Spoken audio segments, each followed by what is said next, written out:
Seguimos compartiendo la jornada del IPCBA. En este caso, preguntas para Juan Francisco Michelud y para Aníbal Pordomingo. La primera, para Michelud, dice: la acidosis es un tema evitable.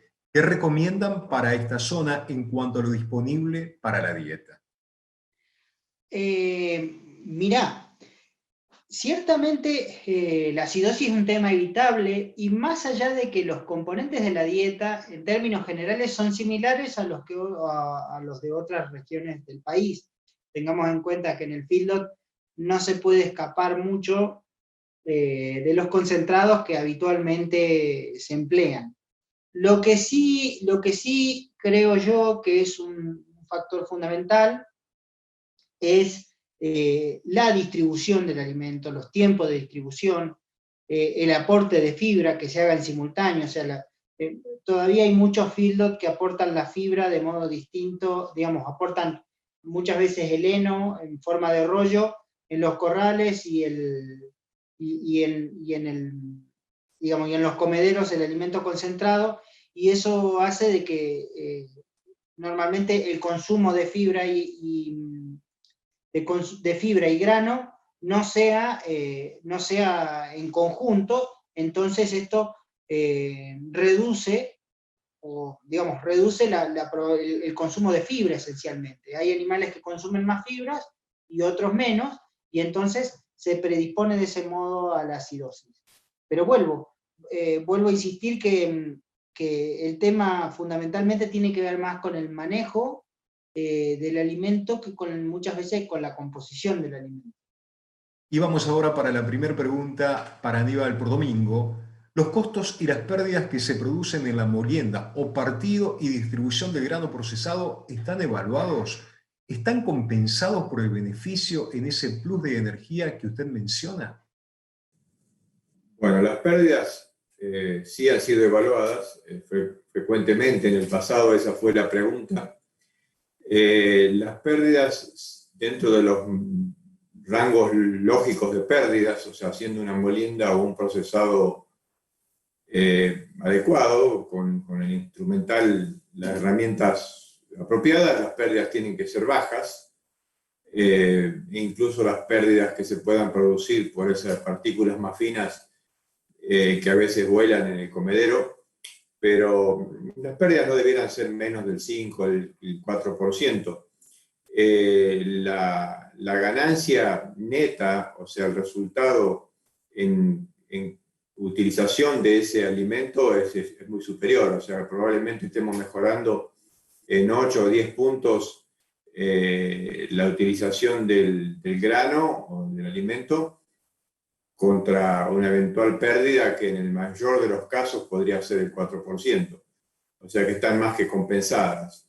Más que la pérdida en sí, lo que hay que discutir es la calidad del procesado desde el punto de vista del tamaño de partícula que genera, la homogeneidad y si es posible retener el tamaño achicando el espesor de las partículas. O sea, ¿qué significa? El procesado debiera ser un procesado que aplasta, que tritura a lo largo, que genera un laminado del grano o de la fuente de alimento para no achicarle el volumen, pero sí aumentar la superficie de exposición para la fermentación ruminal.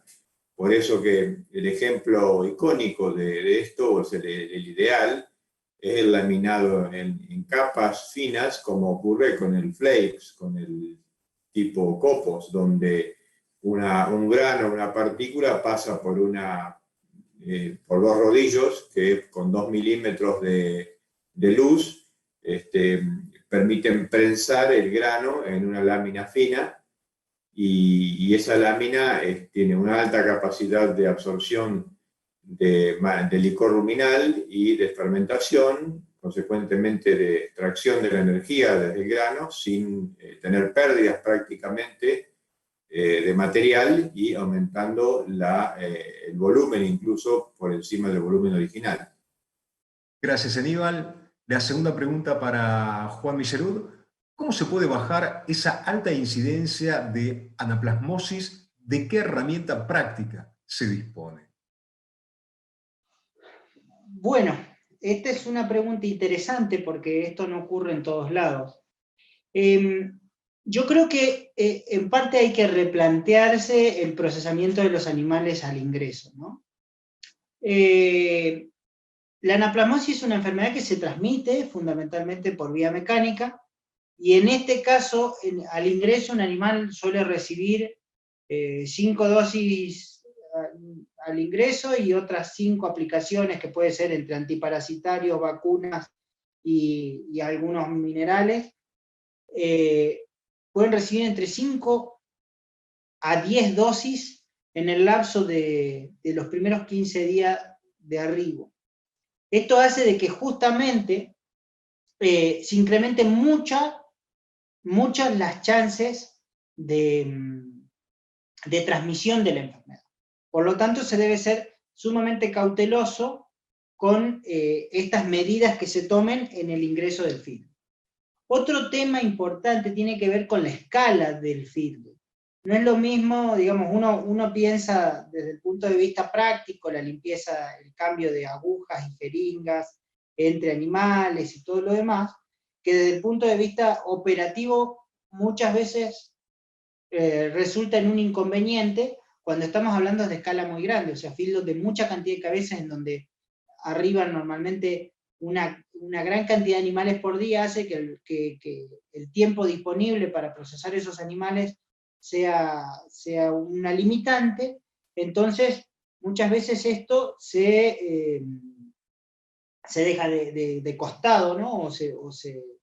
No se presta tanta atención en el procesamiento, en la aplicación de las inyecciones, en la correcta limpieza de los elementos que se van a emplear en la aplicación de estas vacunas, y lógicamente con esta cantidad de inyecciones que reciben los animales en el ingreso, se facilita o se generan todas las condiciones para la transmisión de la enfermedad, que justo encaja con el tiempo de incubación para que los animales estén en la última etapa y desarrollen el cuadro. O sea que es algo a replantearse, y cada medida tiene que ser adaptada al feedback, ¿no?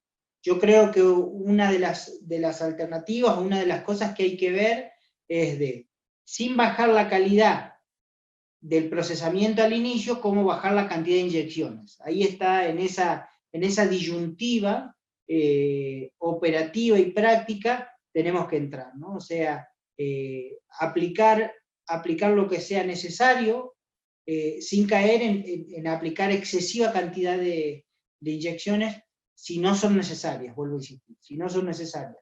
Muchas veces hay cosas que se aplican por costumbre o por tradición, o porque en otros sistemas se hacen, y quizás en este caso no sean extremadamente necesarias, y sí lo sean otras, ¿no? Entonces hay que tenerlo mucho en cuenta al momento de establecer el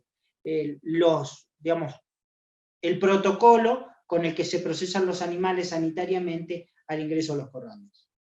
Muchas gracias, Juan Miselud. Y ahora la última para el ingeniero Pordomingo. ¿Cuáles son las fibras de mejor calidad y cuáles las de baja calidad? Las fibras en el engorde a corral, si decimos siempre que tienen un efecto mecánico, un efecto físico, la fibra en contacto con las paredes ruminales motivan a la contracción y a la motilidad, consecuentemente, mientras sean de 5 o 7 milímetros ya alcanza como para generar una motilidad mínima, si son de mayor tamaño algo mejor. Pero ese es el primer aspecto. O sea, desde ese punto de vista, la fibra no interesaría desde la calidad, ya que si la miramos en ese rumen de alto contenido de almidón, su digestión, su fermentación no va más allá del 4 o 5%.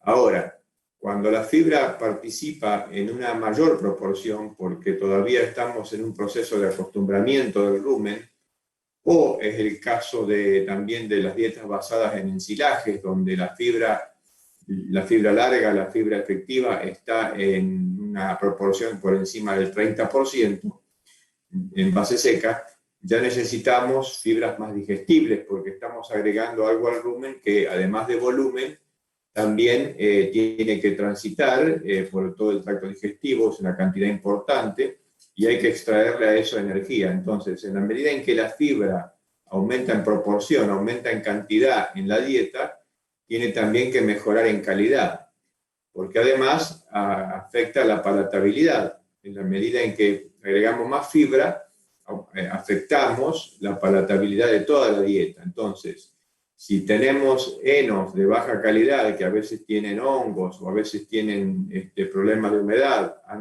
tienen olores indeseables, olores de putrefacción, y los agregamos en alta cantidad en la dieta, probablemente no solamente afectemos al animal con algún trastorno por algún arrastre de alguna bacteria indeseable, sino que también tengamos un impacto en el consumo por la baja palatabilidad que va a tener esa dieta.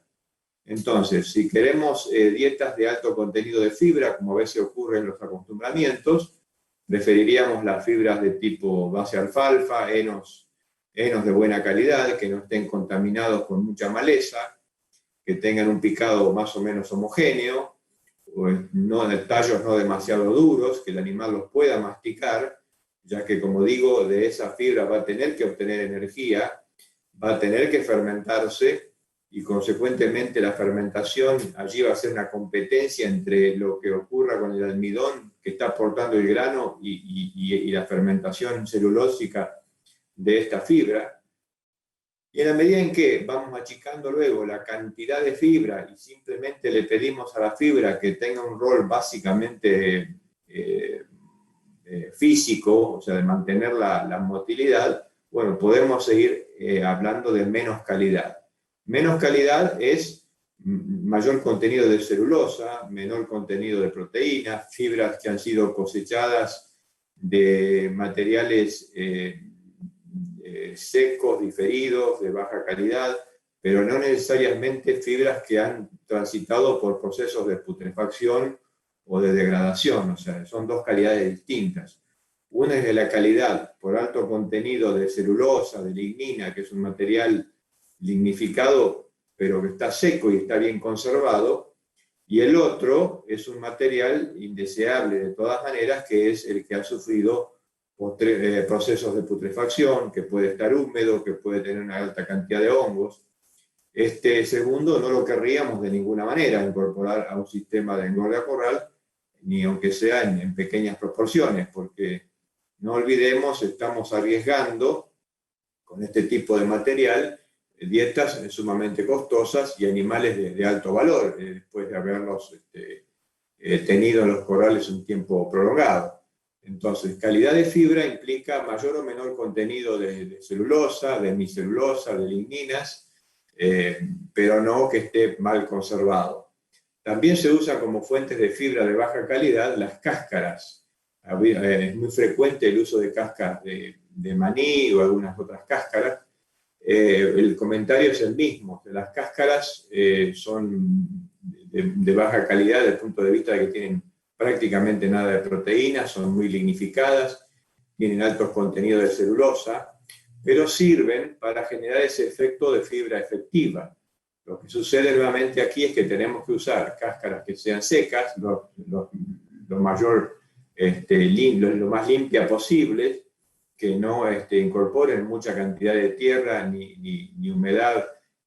Frecuentemente uno se encuentra con cáscaras húmedas que pesan mucho. En ese peso hay mucha tierra involucrada, y junto con eso bacterias de la putrefacción, y que pueden generar otros trastornos posteriores.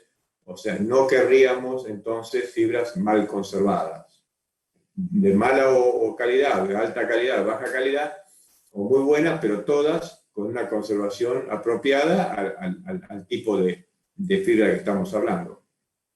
Muchísimas gracias a ambos por las respuestas, y seguramente han quedado muchas para responder y lo van a hacer después de finalizada la jornada. Ahora continuamos de esta manera.